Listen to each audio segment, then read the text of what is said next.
What if I told you there's a medieval execution method so horrific that historians still argue whether anyone could have actually survived it long enough for it to be completed? A ritual so brutal that even hardened Viking warriors might have used it more as psychological warfare than actual punishment. The method has a deceptively beautiful name, the Blood Eagle, but don't let that fool you. By the end of today's investigation, you'll understand why this single ritual has sparked one of the most heated debates in medieval history, and why the answer to whether it really happened might tell us something profound about human nature itself.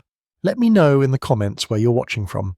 I love seeing how far these stories travel, and if you truly enjoy stories like this, consider liking and subscribing. Thanks so much. Now back to the story. Picture this. You're a medieval scribe in 13th century Iceland, writing by candlelight as winter winds howl outside your monastery. You're recording the old stories your grandfather's grandfather once told, tales of warriors, revenge and honour from the age of the Vikings. Your quill pauses as you reach the most disturbing story of all. The story begins with betrayal and ends with what may be the most extreme form of retribution ever conceived by human imagination. In the saga of Ragnar Lodbrok, that legendary Viking whose very name means hairy breeches, we find our tale. Ragnar had been captured by King Aella of Northumbria and thrown into a pit of venomous snakes, where he met his end while defiantly reciting his death song. When news reached his sons back in Denmark, their grief transformed into something far darker, an unquenchable thirst for revenge. The saga tells us that Ragnar's son, Ivar the Boneless, masterminded the revenge. Leading a massive Viking army to England, they captured King Aella and prepared to give him what they called the Blood Eagle. According to the medieval accounts, the victim would be laid face down while still alive. The executioner would use a sharp blade to cut along both sides of the spine, severing the ribs from the backbone one by one. Then, in the most horrific detail the saga describes, they would reach into the body cavity and pull the lungs out through the wounds, spreading them like wings. The 12th century Danish historian Saxo Grammaticus wrote that they ordered the figure of an eagle to be cut in his back, rejoicing to crush their most ruthless foe by marking him with the cruelest of birds. The imagery was deliberate. The eagle was Odin's sacred bird, and this was meant to be both execution and sacrifice rolled into one. But here's where our story takes an unexpected turn.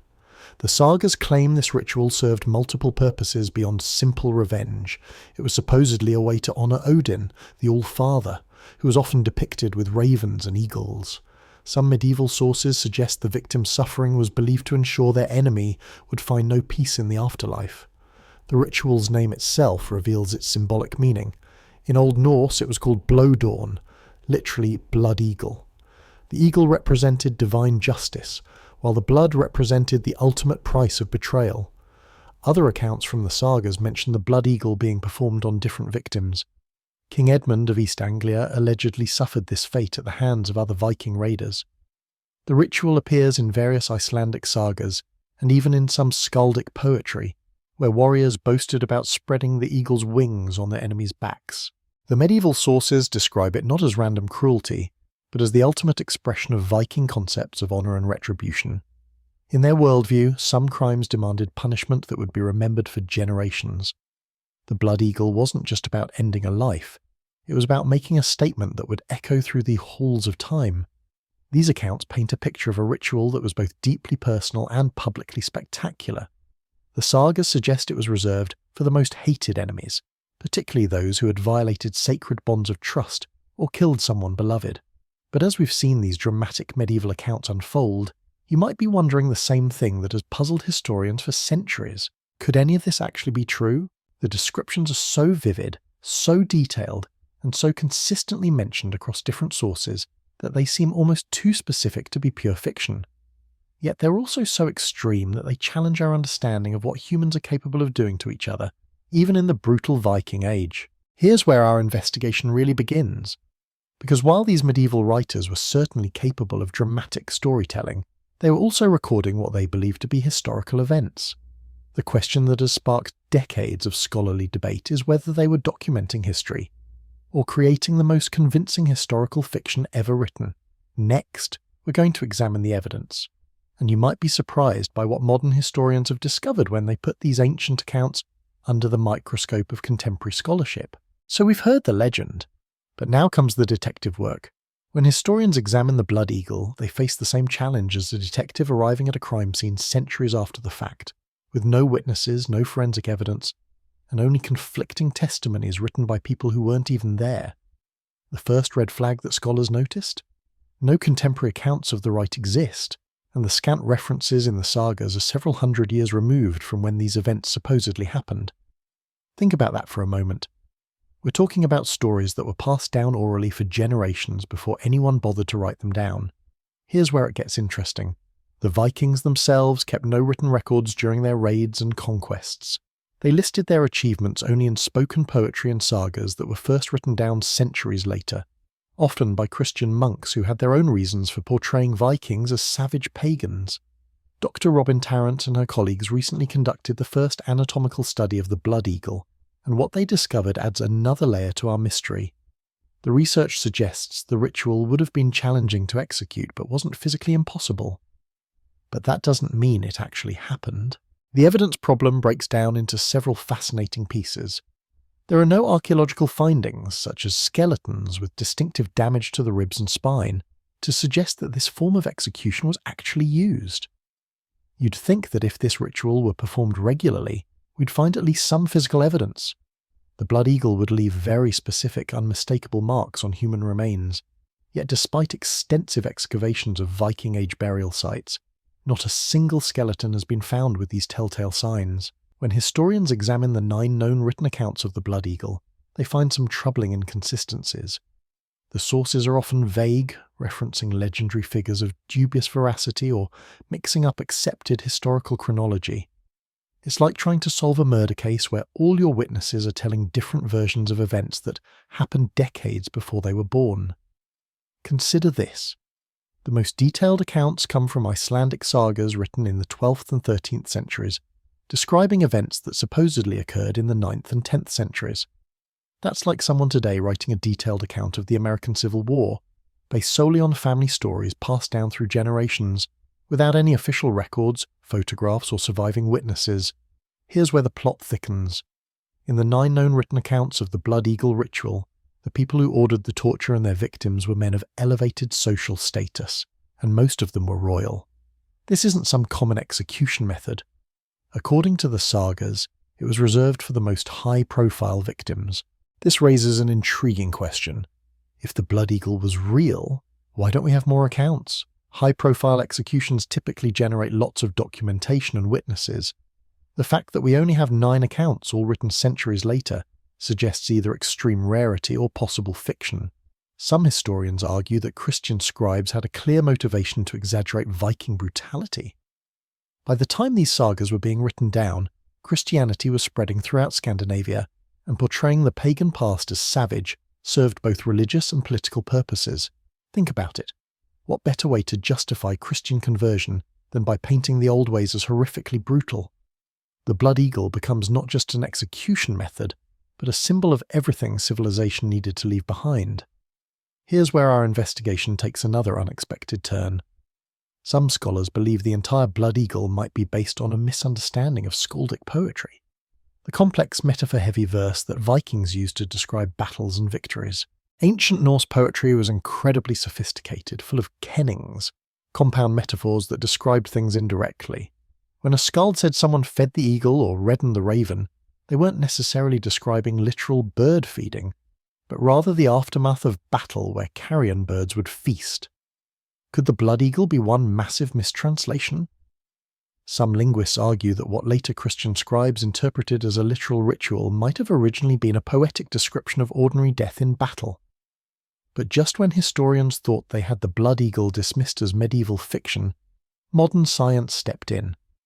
The new study evaluates medieval descriptions of the ritual with a contemporary anatomical understanding, contextualizing specific reports with recent archaeological and historical scholarship on elite culture and the ritualized mutilation of the human body in the Viking Age. The researchers concluded that yes, the blood eagle could theoretically be performed, but they also emphasized that possibility doesn't equal reality. While the new study provides a convincing argument for the blood eagle's feasibility, there is still no solid evidence that it was put into practice. So where does this leave us? We have medieval accounts that are detailed but written centuries after the fact. We have anatomical studies proving it could be done, but no archaeological evidence that it ever was done. We have possible linguistic explanations, but also a cultural context that suggests Vikings were capable of extreme ritualized violence. The mystery deepens when we consider what the Blood Eagle reveals about how stories transform over time. Even if it started as a poetic metaphor, by the medieval period, people clearly believed it was real. The legend had taken on a life of its own. But here's what might be the most fascinating part of our investigation. Whether the Blood Eagle was real or fictional, it tells us something profound about Viking culture and how they wanted to be remembered. Because sometimes, the power of a legend lies not in its truth, but in what people believe that truth represents. Next, we're going to explore exactly that. What the Blood Eagle, real or legendary, reveals about Viking concepts of honour, revenge, and the messages they wanted to send to their enemies and to history itself. Whether the Blood Eagle was real or legendary, it opens a fascinating window into the Viking mind, and what we discover there might surprise you. Because this isn't just a story about ancient execution methods, it's about how an entire culture weaponized reputation itself. Let's step back and consider what made Viking society tick. At the heart of Viking psychology were core values such as honour, bravery, and loyalty. These were not mere words, but principles that guided every aspect of Viking life, from warfare to social interactions. Honour was the cornerstone of the entire ancient Germanic culture. A good name and glory were the goal of a Viking's life. But here's what's crucial to understand. For Vikings, honour wasn't just personal pride, it was currency. It was survival. In a world without strong central governments or police forces, your reputation was literally what kept you alive. If people believed you were capable of extraordinary violence, they thought twice before crossing you. This is where the Blood Eagle becomes brilliant as psychological warfare, regardless of whether anyone actually performed it. The mere possibility that a Viking leader might subject his enemies to such treatment would have spread terror far beyond any battlefield. Think about how this would work in practice. Word travels fast in the medieval world, especially terrifying news. A merchant in York hears whispers of what happened to King Aella. A Saxon lord receives reports of Vikings who spread eagle wings on their enemies' backs. These stories don't need to be verified to be effective. Fear doesn't require facts. Tales of Viking ferocity and brutality preceded them, often leading to the psychological defeat of enemies before physical engagement. The Blood Eagle fits perfectly into this strategy of reputation-based intimidation. Whether real or not, it served as the ultimate calling card. This is what happens to those who kill our father, betray our trust, or stand in our way. Consider the practical benefits of such a reputation. When Viking ships appeared on the horizon, coastal communities might surrender immediately rather than risk such a fate. Negotiations became easier when everyone knew you had a nuclear option in your back pocket. The Blood Eagle wasn't just about revenge, it was about brand management on a medieval scale. But there's something deeper here about Viking culture that we need to understand. Violence, even murder, perpetuated a cycle of revenge that included appropriate actions as deemed by Viking society. This wasn't random cruelty, it was ritualized justice within their worldview. Vikings believed that how you died mattered as much as how you lived. A warrior's death could bring honor or shame not just to himself but to his entire family line. In this context, the Blood Eagle becomes more than execution. It's spiritual warfare. By denying an enemy a clean death in battle, you're not just ending their life, you're damaging their eternal reputation. This helps explain why the ritual allegedly involved religious symbolism. The eagle was sacred to Odin, the All-Father who ruled over war and death. By transforming an enemy into an offering to Odin, Vikings weren't just killing, they were claiming divine sanction for their revenge. Now, I want to be clear about something important here. We're examining these historical concepts to understand a medieval mindset, not to glorify violence. The reality is that all cultures throughout history have struggled with balancing justice and brutality, and studying these extreme examples helps us understand both human nature and how far we've progressed in resolving conflicts more humanely. What's fascinating is how the Blood Eagle legend evolved over time. Even if it started as a poetic metaphor or psychological warfare, by the medieval period, it had transformed into something people genuinely believed happened. The story had become more powerful than reality. This transformation reveals something profound about how legends work. The Blood Eagle succeeded not because it was necessarily true, but because it perfectly captured what people believed Vikings were capable of. It crystallized their fears about Viking ruthlessness and their understanding of Viking honor culture into one unforgettable image. Vikings used their fierce reputation and intimidating war tactics to gain a psychological edge before physical combat ensued. The Blood Eagle represents the ultimate expression of this strategy, a threat so extreme that the mere possibility of it would haunt enemies' dreams. But here's what might be the most important insight. The Blood Eagle tells us that Vikings understood something fundamental about human psychology. They knew that the stories people tell about you can be more powerful than anything you actually do. They grasped that fear, properly cultivated, could accomplish what armies couldn't. This strategy worked so well that we're still talking about it over 1,000 years later. The Blood Eagle has become one of the most recognizable symbols of Viking ruthlessness in popular culture. Whether Ivar the Boneless ever actually performed this ritual on King Aela, the legend has achieved exactly what it was designed to do. It has made the Viking reputation immortal. In studying the Blood Eagle, we're not just examining an ancient execution method. We're looking at one of history's most successful examples of psychological warfare, a story so powerful that it transcended the boundaries between fact and fiction to become something more enduring than either. The Vikings understood that, in a world without mass media or global communication, reputation was everything. They created legends that would outlive them, stories that would make their enemies think twice, even centuries after the last longship had sailed. And in that sense, whether the Blood Eagle was real or not, it accomplished exactly what it was meant to do. Perhaps that's the real power of the Blood Eagle, not in its execution but in its legend, not in what it was, but in what it represented. And maybe, just maybe, that was the point all along. Thank you for sticking around and watching this story unfold. I really appreciate your time and curiosity. History can be messy, strange and uncomfortable, but it helps us understand the world a little better. I hope you found this journey as fascinating as I did.